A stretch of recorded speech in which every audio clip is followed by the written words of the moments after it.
Back to Hindi वार्ता साहित्य channel में आपका स्वागत है। तो चलिए जल्दी से आज क्वेश्चन नंबर 51 से शुरू करते हैं। 50 क्वेश्चन तक हमने पीछे डिस्कस कर लिया है, तो चलिए क्वेश्चन नंबर 51 देखते हैं। क्वेश्चन नंबर 51 है, भागवत पुराण का अनुवाद सुख सागर नाम से किसने किया है? तो ऑप्शन ए बिल्कुल सही हो जाएगा आपका, सदा सुखलाल।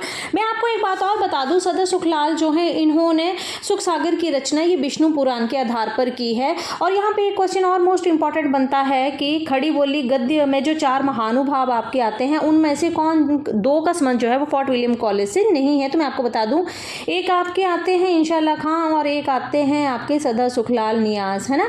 इन दोनों का संबंध जो है वो फोर्ट विलियम कॉलेज से नहीं है, जबकि सैयद इंशाल्लाह खां और लल्लू लाल इन दोनों का संबंध फोर्ट विलियम कॉलेज से है। आगे चलते हैं और एक क्वेश्चन मोस्ट इंपॉर्टेंट है, एक इनका कथन आता है सदा सुखलाल का, रस्मो रिवाज भाखा का दुनिया से उठ गया। मोस्ट इंपॉर्टेंट है। क्वेश्चन नंबर 52 की तरफ चलते हैं। रानी केतकी की कहानी किस शैली में लिखी गई? ऑप्शन बी बिल्कुल सही हो जाएगा, हास्यात्मक शैली में लिखी गई है और ये इंशाल्लाह खां ने इसकी रचना की है। इसका जो समय है वो 1798 से 1803 ईस्वी के मध्य का माना जाता है, मतलब बीच का। रानी केतकी कहानी का जो अन्य नाम है वो उदय भान चरित है। और एक चीज़ मोस्ट इंपॉर्टेंट है इसकी कि खड़ी बोली गद्य साहित्य में लौकिक श्रृंगार में प्रेमाख्यान परंपरा का जो सूत्रपात होता है वो रानी केतकी की कहानी से ही होता है। चलिए आगे चलते हैं क्वेश्चन नंबर 53 की तरफ। मैला आंचल किस प्रकार का उपन्यास है? तो आपको मैं बता दूं, ऑप्शन बी बिल्कुल सही हो जाएगा। इसका आंचलिक उपन्यासकार है जो कि रेणु का लिखा हुआ है। 54 है, मानक हंस उपन्यास के लेखक कौन है? तो ऑप्शन ए बिल्कुल सही हो जाएगा, अमृतलाल नागर।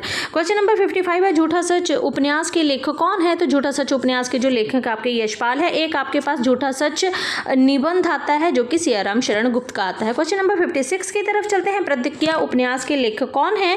तो ऑप्शन ए बिल्कुल सही हो जाएगा, प्रेमचंद जो है वो प्रतिज्ञा उपन्यास के लेखक है। क्वेश्चन नंबर 57 है, चाक उपन्यास की लेखिका कौन है? ऑप्शन बी बिल्कुल सही हो जाएगा, मैत्री पुष्पा।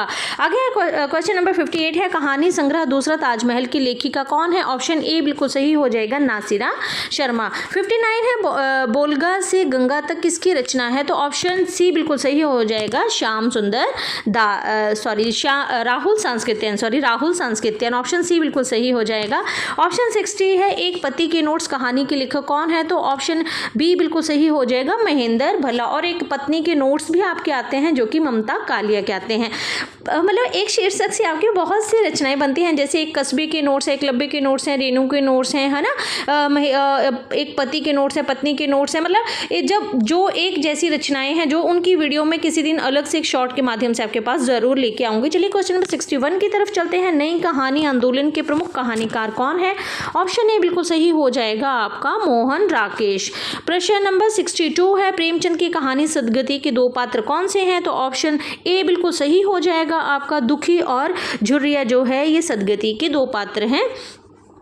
क्वेश्चन नंबर 63 है, प्रभु सत्ता संपन्न शासक वर्ग एवं गरीब शिल्पी के किस नाटक की विषय वस्तु को बनाया गया है? मतलब हमसे क्वेश्चन यही पूछा गया है कि जो प्रभु सत्ता संपन्न शासक वर्ग है और जो गरीब शिल्पी है ना, ये किस नाटक की विषय वस्तु है? तो ऑप्शन बी बिल्कुल सही हो जाएगा, कोणार्क जो है इस नाटक की ये विषय वस्तु हो जाएगी।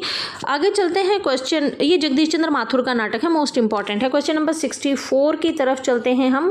क्वेश्चन नंबर 64 है हमारे पास, कौन सा नाटक भारतेंदु का नहीं है? तो ऑप्शन ए जो है वो बिल्कुल सही हो जाएगा, आपका ऑप्शन ए भारत हरण जो है ये आपका भारतेंदु का नाटक नहीं है, बल्कि ये जो है देवकी नंदन त्रिपाठी का नाटक है। ठीक है, आगे चलते हैं क्वेश्चन नंबर 65 की तरफ। महाभारत की कथा पर आधारित नाटक कौन सा है? तो ऑप्शन सी बिल्कुल सही हो जाएगा, अंधा युग, जो कि धर्मवीर भारती का है। मोस्ट इंपॉर्टेंट है, आपके नेट के एग्जाम में भी ये जो नाटक है वो लगा हुआ है। क्वेश्चन नंबर 66 की बात करें, कौन सा नाटक मोहन राकेश कृत नहीं है? तो ऑप्शन भी बिल्कुल सही हो जाएगा, रक्त कमल जो है ये आपका मोहन राकेश का नाटक नहीं है। मोहन राकेश का सभी नाटक बहुत इंपॉर्टेंट है, लहरों को राजहंस, आधे अधूरे, आषाढ़ का एक दिन, है ना, ये सारे जो है मोस्ट इंपॉर्टेंट हैं। आगे है कि 67 मेवाड़ की पन्ना नामक धाय के अलौकिक त्याग का ऐतिहासिक वृत्त लेकर राजमुकुट नाटक की रचना किसने की है? पहले तो क्वेश्चन ये बनता है कि राजमुकुट नाटक जो है ये किसका है सॉरी 67 का जो सही आंसर हो जाएगा ऑप्शन डी,